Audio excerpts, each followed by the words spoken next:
My feeling has been, it's been developing over the years, but my feeling about our ability to get ourselves out of trouble and educate ourselves, I am totally convinced that if you are supposed to hear, if you are, knocking, it will be open. The scripture says, seek and you will find. Ask and you shall receive. And ask and you shall receive. So it's my opinion, but I think that if you are supposed to awaken and to enlighten yourself and to learn certain things that other people aren't, it will be given to you. The Spirit in the universe gives it to you. And the way I explain that is that if you are, say, a young man and you are drafted into the military, and so now you're in the military, and the first thing you do is you are put on a bus and you're taken to a military base. And when you get off the bus at the base on the first official day in the military, you tell the officer in charge, I'm supposed, if I'm going to be in the military, I'm supposed to go to Washington, D.C. and work with the Joint Chiefs of Staff. Well, they're going to take you out behind the barn and teach you a lesson. And when they're through with you, you're going to understand you don't tell power where you're going to go and what you're going to do. Power tells you. And so that's the way I have viewed spirituality in the universe and for mankind. Mankind does not decide what it's going to do. It's the Spirit in the universe that calls you. You don't call it. So the idea being, and using Christian language, you don't go to God. God comes to you. Meaning, you don't decide in your mind that you want to know this and you want to know that, and you're going to learn about this and that. I believe it's just the opposite. The Spirit is calling you. The Spirit moves across the waters, and the Spirit moves us. Yep, that's exactly what I'm saying. So I think if you're supposed to know something, you will. And you'll hear about it. If you're supposed to hear it, you will. And if somebody's listening to me, but they're not supposed to hear what I'm saying, they won't. They won't get it. They won't understand it. There's nothing to them, and they'll go on their way, never realizing that the Spirit didn't want you to hear it. So that's why you didn't hear it. We're going to take. I'm sorry. Go ahead. Yeah, but if you are caught, as I have been, and many others, if you're caught up in the idea, some sort of an idea that pops up into your life, where you realize the dark, sinister forces at work and the great spiritual truths in the universe that you've never known before, all of a sudden you are spiritually active to wake up and find out what's going on, so to speak. I think it's because you were called by the Spirit. It's not you decided to do that, but somebody wanted you to wake up. Somebody picked you out of a group to wake up. And so, that's what's happened to me. I can tell you that. That's exactly what's happened to me. And I think, Ryan, you'd probably say the same thing, wouldn't you? I would agree, yes. Well, you remember the story in the Bible, in the story of Jesus, when Jesus said to his apostles, this is a metaphor, but it makes the point. Jesus asked the apostle Peter, he said, people are saying different things about me. Some people say that I'm this, and some people say that I'm that. What do you say about me, Peter? What is your opinion of me? And Peter says, I see that you are the master teacher, you are the Lord, etc., etc. But then Jesus answered him, Peter, saying, flesh and blood has not given you this insight, but my Father in heaven has given you this insight. So the point I'm making is that if you begin to really see something for the first time, it's not because you're so brilliant and so bright. It's because someone is giving it to you. It's as if there's a higher power in the universe, a higher intelligence, and it sees you, and it equates what you are doing with your intelligence and your sincerity. And if you really want to know, and you're really asking, then somehow, some way, you will begin to wake up to the information you were looking for, and it is given to you. You'll be so led I to believe things. the Spirit is calling you. You're not calling God. God's calling you. I've been led to things since day one in radio. I've always called it synchronicity, even before I knew anything about the way that people use that word and relate it directly to young. I've always thought that things are just, they're presented. And I've never prepared a radio show in 7, going on 8 years now. It just intuitively, it might happen the night before, it might happen a week before. It just comes. That's exactly what I'm saying. And with me, it was, I had always questioned things, and I was led to David Icke. And David Icke started my journey of just an incredible, it was like a track meet. All of this information just started coming at me from all different directions. Just meeting Ryan a couple of years ago, that had to be some type of synchronicity. In some very synchronistic way. That was so interesting. Yeah, and then, our path leads to getting the opportunity to talk with you, Jordan, so it's pretty interesting, and I think you're onto something there, because I've had that same feeling where information is brought to me in timely fashion for whatever reason. That's right. And a timely fashion. And little by little, you are guided. You're guided to where you're supposed to go, wherever the great divine presence in the universe that men have called God, whatever that is, whatever that divine intelligence in the universe is, it picks you. There's a big difference between a disciple and an apostle.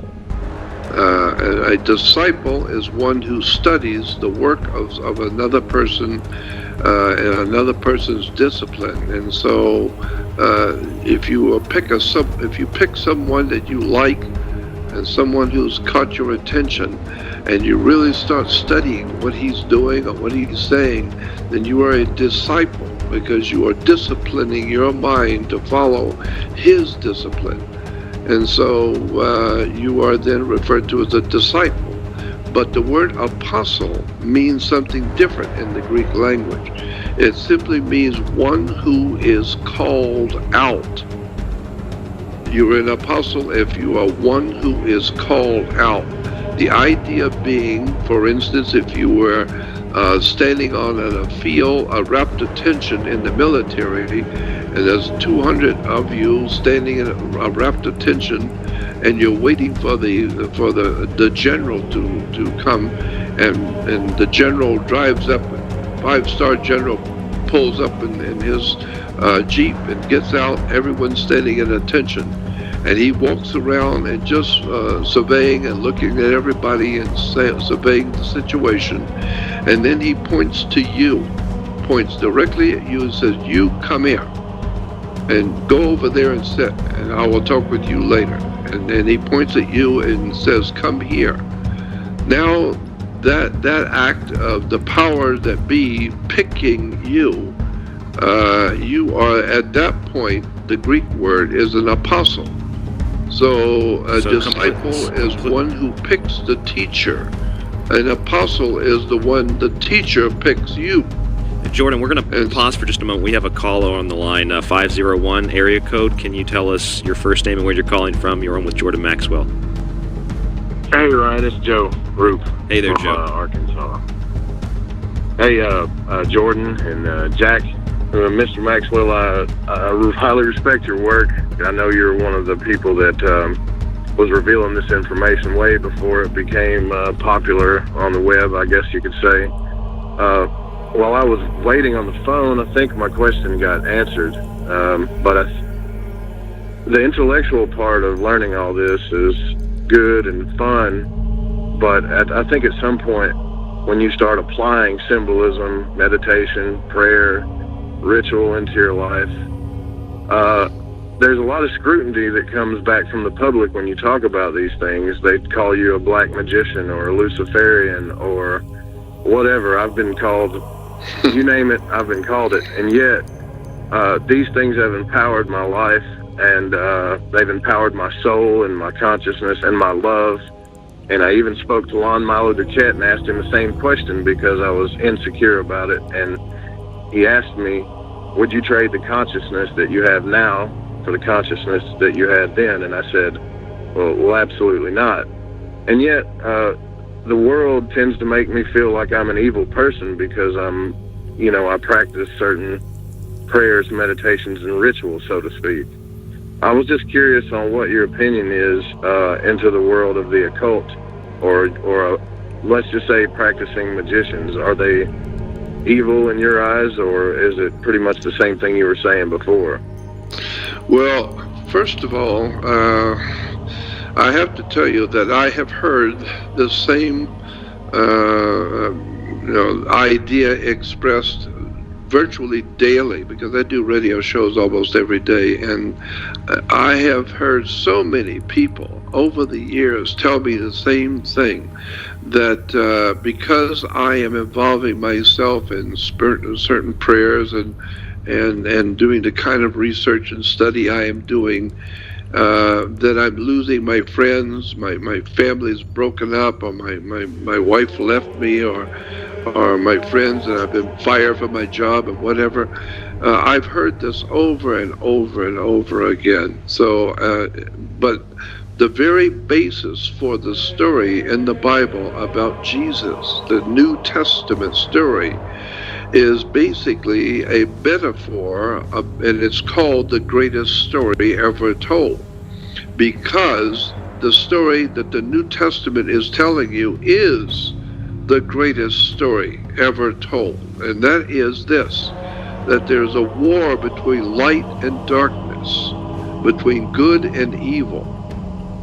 And the scripture has Jesus saying, which is a metaphor, but there's a scripture that in the Bible where Jesus said, they asked him, some of his followers asked Jesus, why do you talk to us in parables? Why do you use parables to teach us? Why don't you just come out and say what you have to say, instead of using mystical symbols and talking in strange mystical ways in parables? And he said, I speak in parables because there are people I don't want to get it. There are so many people in this world, I don't want them to know the truth. I don't want them to see what I'm doing. I don't want them to know. I don't want them around me.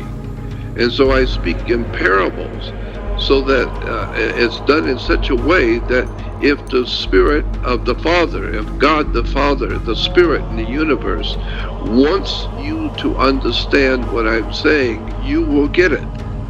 But if it doesn't want you to understand, you won't get it.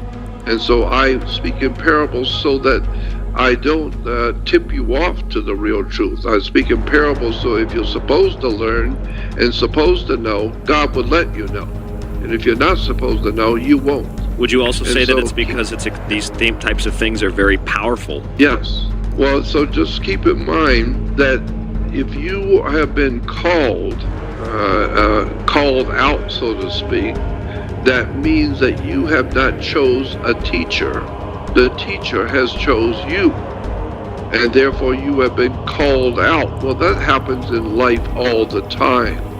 You know, there may be a lot of guys that work like you, but if you get picked to go up into the company, well, they weren't picked. Why? Well, because the boss decided he wanted you. He didn't want them. He wants them where they are to stay where they are, and he sees something in you of real value, so he appoints you into a higher position. Well, that's the way the Spirit works in the world we live in. If you're supposed to know something, the Spirit will pick you. You don't have to know about and decide you want to know. You will know. The Spirit will pick you, and you will begin to open up your eyes to see things you never saw before. And the more you open your eyes, the more you will begin to see, and it will totally change you. But you didn't change you. The Spirit changes you. So I'm saying, and this is for everyone to keep in mind, when you have been picked to spiritually evolve to another world of knowledge, to a deeper and darker world of understanding and spiritual knowledge, the people around you are not going to be very happy with you. I mean, that's what it says in the Bible. It says if you have been picked, the people that you used to run with are not going to like you. They're not going to associate with you. Your wife is not going to understand you. Your kids are not going to understand what you're talking about. And now you're going to wake up to what it's like to be spiritually awake and alive in a world that is totally dark and has no knowledge of anything spiritual at all, and therefore they think you are the fool. Well, here's another example. If you are a normal, regular human being with an average intelligence, and you go on a vacation to a foreign city, and in that city there's a large mental health or an insane asylum for the mentally handicapped, and you go to that place just for a visit. As you're walking through this mental asylum, all the people there know each other, and they're always arguing and yelling at each other, and there's all kinds of discord going on. But everybody who's arguing with each other, they all remember and know each other. And so they're all happy with the situation, arguing and yelling at each other, but they all know each other, and it's okay. But you don't fit in the picture at all. Nobody there likes you.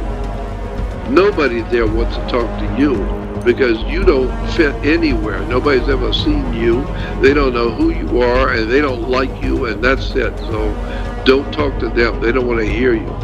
Well, that's the same thing that you're experiencing today. Once you start to wake up and the Spirit is calling you to wake up and become a different spirit, a different person, and beginning to learn things you never knew before, everybody else in this insane asylum that we live in is not going to like you.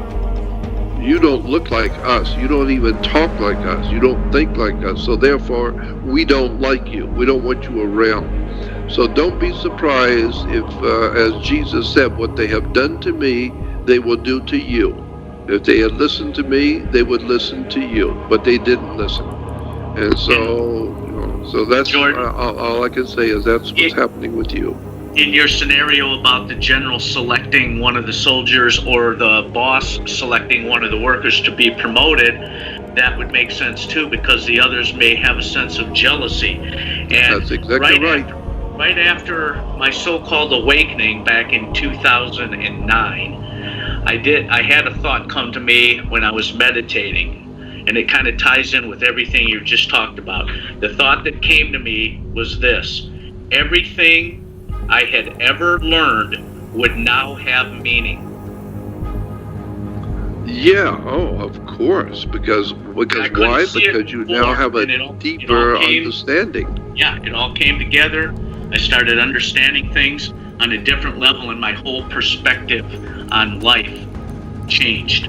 Now, my point being, was that you because you were so brilliant that you come up with that? Or did you get that through a spiritual meditation where the thought came to you? Yes, the thought came to me. Yeah. So it didn't you didn't develop it, it came to you.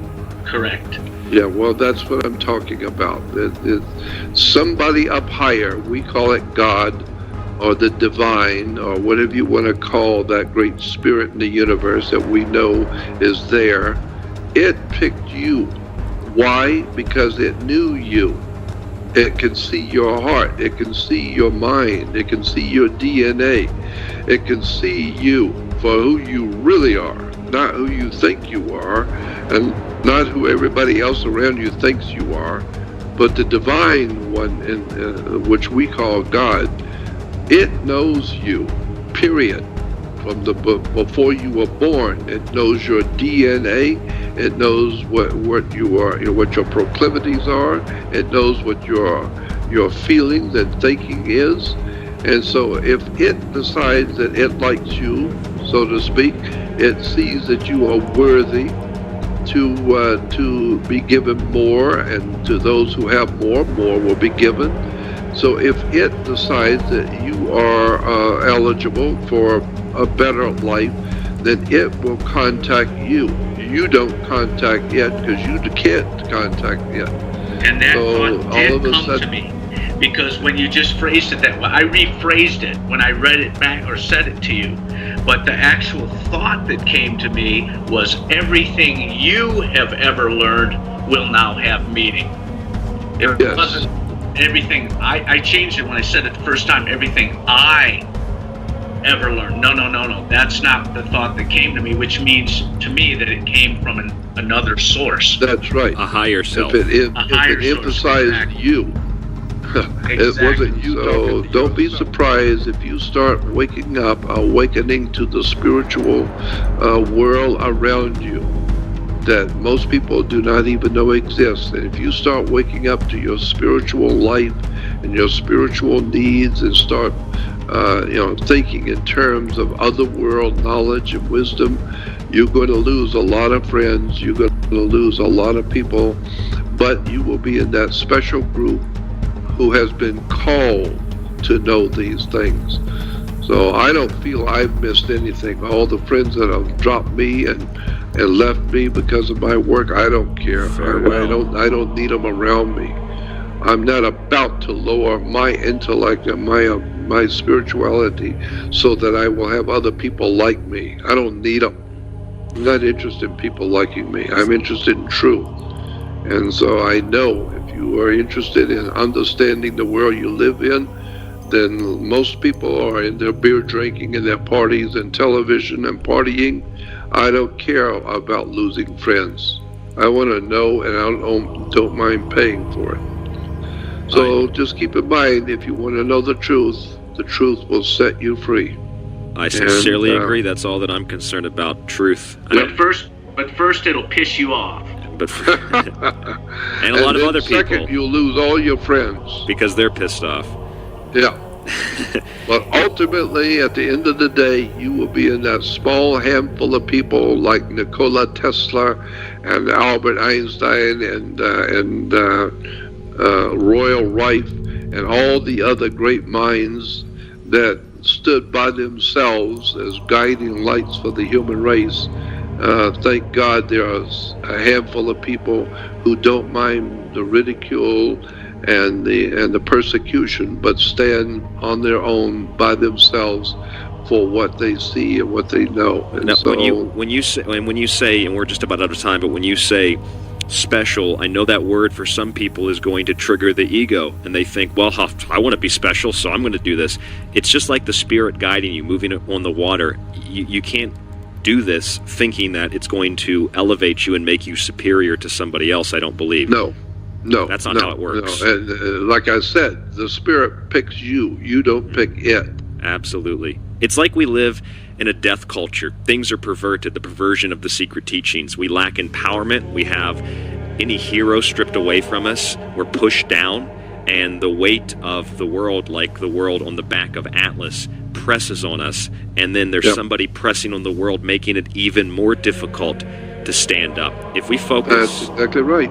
I think, Jordan, we focus on intuition, we focus on the heart, we allow experience to take us organically where we need to be and whom we need to be taken to. And we do our own research, we connect the dots between seemingly complex, unconnected people, places, and events, then the world that seems so complex will actually begin to make sense.